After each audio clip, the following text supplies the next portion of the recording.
Bonjour, Citoyen TV, la chaîne de l'Afrique digne et de sa diaspora, vous présente les brèves. Au sommaire, Côte d'Ivoire.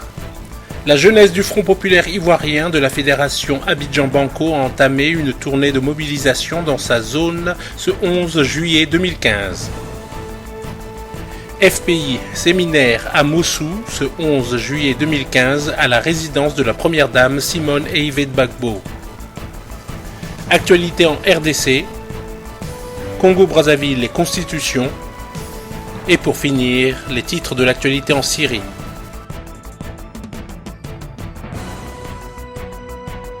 Côte d'Ivoire, JFPI. La jeunesse du Front populaire ivoirien de la Fédération Abidjan-Banco a entamé une tournée de mobilisation dans sa zone ce 11 juillet 2015 et elle avait à ses côtés pour la circonstance le tout nouveau secrétaire national, le camarade Auguste Abraham Diéty, qui a tenu à leur dire ceci. La JFPI va continuer la lutte, n'en déplaise à Dramane Ouattara. Chers camarades, la peur est derrière nous. N'ayons pas peur comme Laurent Gbagbo. Bientôt il fera jour, nous reviendrons au pouvoir, j'en suis certain, car ce régime est très fébrile.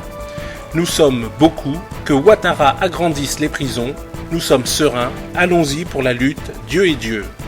Notons qu'une tournée sera effectuée dans toutes les fédérations pour mobiliser pour une action d'envergure dans les prochains jours. La lutte continue.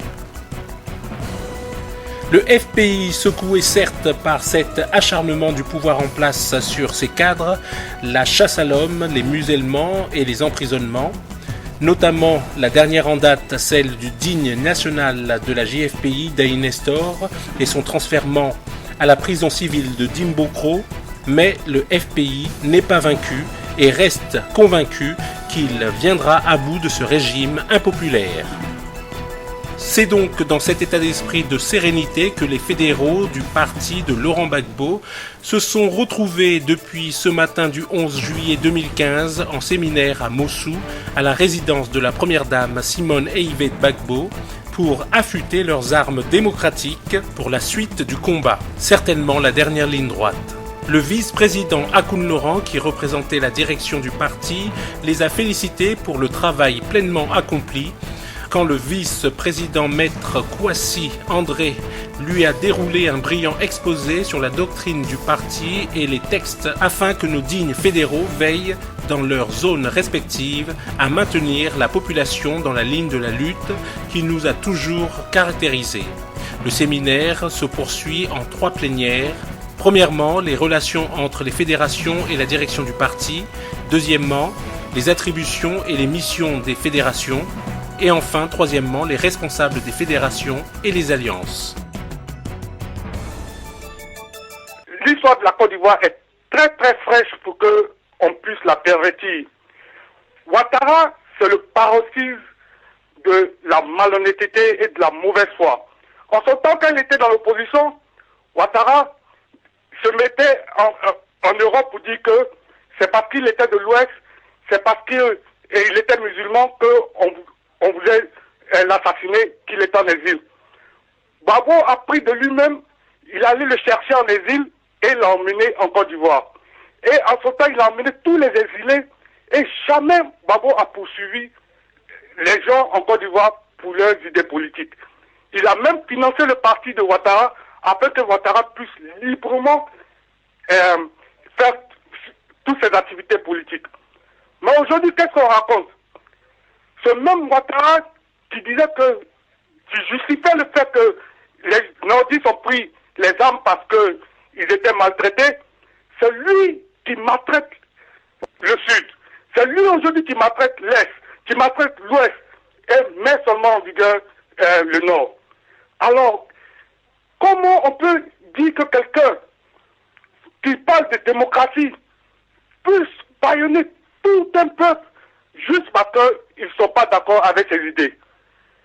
Et cette communauté internationale qui était en ce temps bavarde quand il s'agissait de Gbagbo, c'est le blackout total, le silence partout. Mais c'est la malhonnêteté et la mauvaise foi à son paroxysme. Aujourd'hui, nous disons à Ouattara, moi-même je suis un nordiste, mais nous ne sommes pas tous d'accord avec sa politique, parce qu'on est africain avant tout. Dans l'Afrique, c'est toujours l'arbre à palabre. On vient et on discute en famille et on laisse tomber toujours la bagarre après. Quel que soit le fait qu'on se soit tué ou bien, ça serait toujours en famille.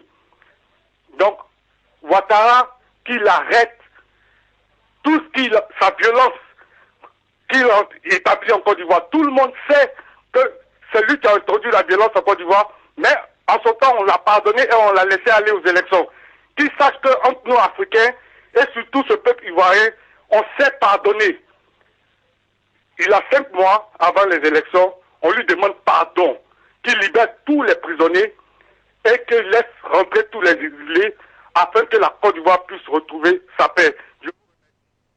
Merci à vous, Monsieur Ouattara, depuis l'Angleterre. Monsieur... Tout de suite, actualité en RDC. Après Kinshasa, où le gouvernement s'est investi pour la construction d'une nouvelle aérogare modulaire et une tour moderne, Joseph Kabila honore le Katanga. L'aéroport de la Louanou, redoré de fond à comble, dispose à ce jour des infrastructures dignes d'un aéroport international. Une piste de 3203 mètres, une nouvelle tour, une salle d'attente de haute facture, une brigade anti-incendie, des parkings et services d'assistance aux standards internationaux, le tout pour un voyage agréable. L'aéroport international de la Louanou, le rendez-vous est pris pour ce 16 juillet. Tout de suite, actualité au Congo-Brazzaville par Jean de Dieu Haïssi. Vous avez fait un reportage brillant qui vous permet de savoir qu'il y a des articles pertinents qui interdisent à M. Sassou Nguesso de se présenter. Mais M. Sassou Nguesso peut être une petite personne dans un petit pays et peut donc aller dans un grand pays pour aller acheter la légitimité. Et vous voyez, vous comprenez de quoi je parle. Le dernier voyage de M. Sassou Nguesso était une bénédiction reçue auprès du Premier ministre français Valls, auprès du ministre des Relations extérieures Fabius, auprès je voudrais dire, de l'Élysée et du Quai d'Orsay. Et donc, ne vous faites pas d'illusions. Je note que M. Sassou Nguesso va se porter candidat aux élections présidentielles prochaines et va manquer de respect à la loi fondamentale de son pays et l'arbitrage sera faussé. Je pense que je ne milite pas pour que des chefs d'État soient chassés du pouvoir. Je pense également que je ne milite pas que les chefs d'État se taillent des costumes d'éternité au pouvoir, même si je peux croire qu'aujourd'hui, nous avons besoin des chefs d'État qui peuvent vouloir s'éterniser au pouvoir pour présenter et poser les vrais problèmes, c'est-à-dire les comptes d'opération, les masses monétaires, la mort du franc des colonies françaises d'Afrique, en un mot comme en mille, la problématique de la souveraineté de nos États. Parce que quand je l'ai dit, ma sœur Corinne, personne n'est en colère de voir M. Robert Mugabe séjourner au pouvoir continuellement, parce qu'il a les preuves. Personne n'est en colère de voir le président algérien voulant mourir au pouvoir parce qu'il y a les résultats et de la technologie et de la prospérité. Maintenant, allez voir le Congo-Brazzaville, c'est des interrogations. Congo-Brazzaville toujours et Constitution par Luc Michel.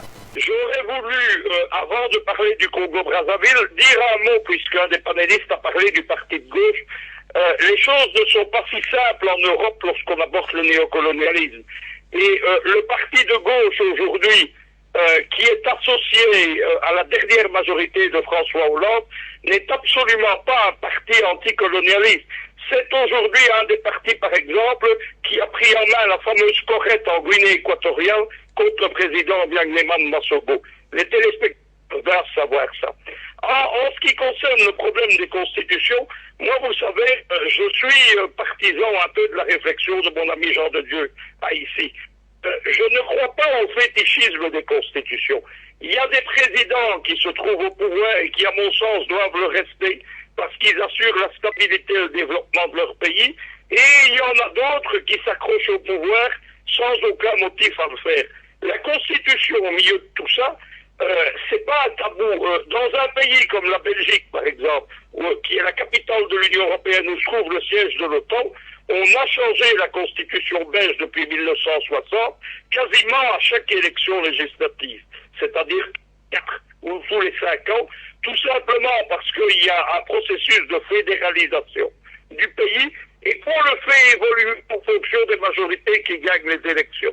Est-ce que c'est la démocratie? Je ne sais pas. Mais ça ne fait pas de la Constitution ici un tabou absolu. Il y a actuellement un prétexte qui est pris des constitutions pour renverser un certain nombre de régimes. Ce renversement, il est conduit par Washington, par Paris, par Berlin. Il y a une volonté de faire partir des présidents comme Obiang-Leman Massogo, comme Paul Biya, comme Udebitno. C'est une partie. Mais les Occidentaux, une fois de plus, en lançant un motif de déstabilisation de l'Afrique, ils ont lancé une déstabilisation générale. C'est eux qui ont lancé ce thème de la Constitution auquel on ne pouvait pas toucher. Au départ, ils l'ont lancé contre le président Kabila, qui est une des parts de Washington, mais on en est arrivé maintenant que le moindre président qui veut modifier la Constitution se voit jeter une opprobre généralisée. Je pense qu'il faut juger cas par cas. Dans le cas du Congo-Brazzaville, c'est un des États qui n'est pas dans le collimateur ni de Washington ni de Paris. C'est le bon élève de ce qui reste de la France-Afrique, cette France-Afrique dont on nous dit qu'elle n'existe plus, mais dont l'actualité nous rappelle qu'elle est toujours présente. Il y a une opposition extrêmement faible face à lui, mais vous pourrez quand même comprendre quelque chose. C'est que lorsque un président ennemi des Occidentaux veut toucher à sa constitution, c'est une campagne généralisée des médias internationaux et des faux médias africains en Afrique qui sont payés par les Occidentaux. Lorsque vous passez à l'inverse, et ça sera ma suite, lorsque vous êtes dans des régimes qui plaisent aux Occidentaux, celui de M. Ouattara, qui est un homme du Fonds monétaire international en Côte d'Ivoire, celui du Congo-Brazzaville, vous ne voyez pas la presse occidentale s'indigner. Cherchez des articles d'indignation contre le président du Congo-Brazzaville dans le monde public. Cherchez, vous allez chercher longtemps. Cherchez dans la presse américaine.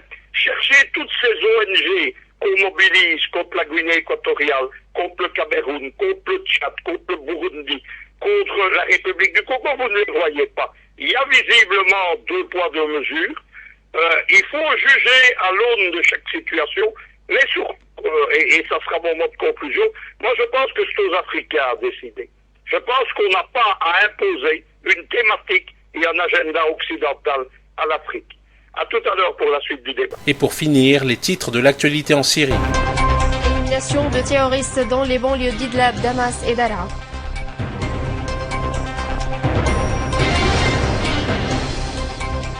Nasrallah affirme que le plan takfiriste soutenu par certains régimes arabes sert les intérêts d'Israël.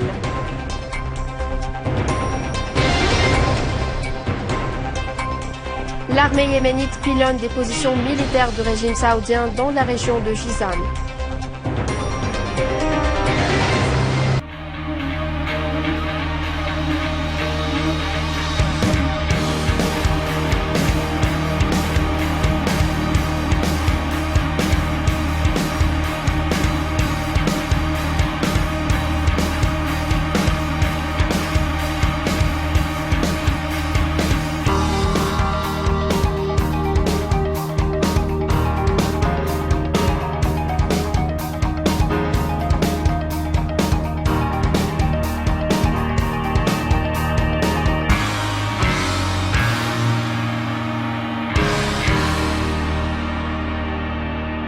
Citoyen TV, la chaîne de l'Afrique digne et de sa diaspora, vous a présenté Les Brèves.